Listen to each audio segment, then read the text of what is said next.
అత్తగారి నగలు వారసత్వం ప్రకారం కోడలకే వస్తాయి ధర్మశాస్త్రం, కూతురు కాదు. తస్మాత్ జాగ్రత్త కోడళ్ళారా. చప్పట్లు ఆడాళ్ళు కొట్టట్లేదు చూసారా? నచ్చది మాట నాకు తెలుసు. కూతురికి ఇవ్వడానికి వీల్లేదమ్మా, కోడలకే ఇవ్వాలి. వంశపరంపర ఎలవేలుపు గౌరీదేవి బొమ్మిస్తున్నావా? గోత్రం మారిందా, ఇంటి పేరు మారిందా, నగలు మారవా? నగలే వెళ్ళాల్సింది. అమెరికాలో ఉన్న కూతురికి ఇస్తారు కానీ అంబాజీపేటలో ఉన్న కోడలకు ఇవ్వరండి.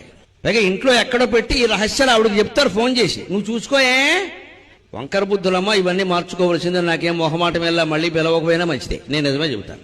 అత్తగారి తర్వాత కుటుంబానికి వారసురాలు కోడలే, కూతురు కాదు. ఆ కూతురు ఆ ఇంట్లో వారసురాలు, ఇక్కడ కాదు. ఇక్కడ వేషాలు అయింది ఇక్కడ. అంతేకాదు, అత్త మామల బాధ్యత కూడా కొడుకు కోడలదే.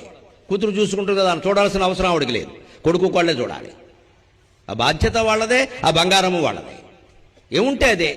బలవంతంగా సంపాదించకల, అప్పులు చేసే ఒక్కల. వారసులు లెక్కే. అత్తకైనా హక్కు ఉందో కోడలకైనా ఉంటాయి. కోడలకు కొన్ని బాధ్యతలు